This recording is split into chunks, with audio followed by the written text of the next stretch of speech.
예, 대왕고래 가스 유전구의 시추 탐사 결과에 대해서 한 말씀 드리겠습니다.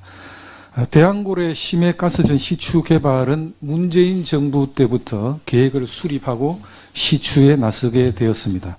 당초 매장 가능성은 20% 이하 정도로 예상을 해왔었는데 이번에 시추 결과는 경제성이 없는 것으로 결과가 나왔습니다. 자원 빈국인 우리나라의 입장에서는 자원 개발의 리스크를 감수할 수밖에 없다고 생각을 합니다. 동해 심해 유전구는 총 7개구가 있는데 대왕고래는 그 중에 한 군데입니다. 대왕고래 유전구에 대해서는 심층 분석을 실행을 해서 5월 달에 중간 보고 7, 8월경에 최종 분석 결과가 나오면 나머지 6개 심해 유전구에 대해서 본격적으로 탐사에 나설 계획입니다.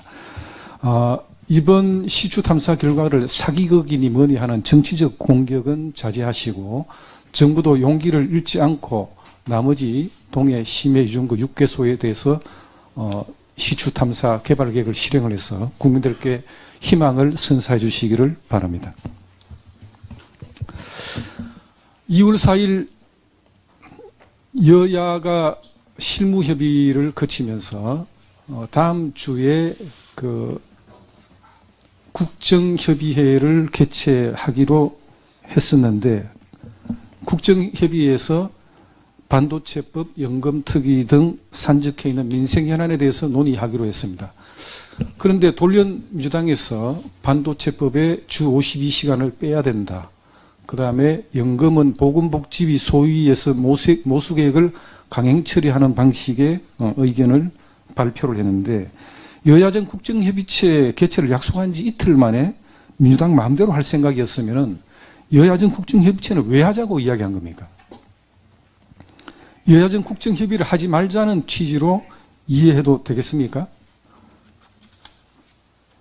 이재명 대표는 지난 3일 반도체 특별법 토론회에서 고소득 근로자들이 몰아서 일하는 게 왜 안 되냐 물으니 할 말이 없더라고 하면서 5일에는 경제계 인사들을 만나서 반도체 산업 육성에 주 52시간 예외 적용이 꼭 필요하느냐 기업들이 양보하라는 취지의 발언을 했습니다.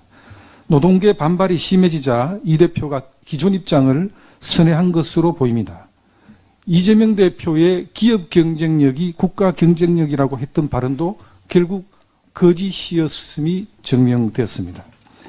연금개혁도 국회 연금특위를 구성하여 모수개혁과 구조개혁을 함께 논의하되 특위 차원에서 모수개혁부터 논의하는 부분까지도 국민의힘은 민주당에 제안한 바가 있습니다. 또한 국민의힘은 국회 연금특위 위원장직도 민주당에 양보하겠다는 뜻을 밝혔음에도 불구하고 민주당은 보건복지위에서 모수개혁 강행처리 뜻을 굽히지 않고 모수개혁에만 집착하고 있습니다. 민주당 소속 보건복지위원장의 주장만 고려하지 마시고 민주당은 여야가 합의하에 합리적인 연금개혁안이 마무리될 수 있도록 협조를 부탁드립니다. 오늘 국민의힘은 원내대책회의를 마치고 10시 30분부터 교육, 사회, 문화 분야의 민생대책 점검 당정협의회를 개최합니다. 당정협의회를 통해서 각종 사회적 사각지대를 면밀히 점검하고 국민 불안을 해소할 방안을 모색하도록 하겠습니다. 특히 위기 청년 지원 문제, 고 요한나 MBC 기상캐스트의 안타까운 선택으로 불거진 직장 내 괴롭힘 문제에 대해서 집중적으로 점검할 예정입니다. 또한 다음 주 월요일에는 K방산 수출 지원을 위한 당정협의회를 개최하겠습니다.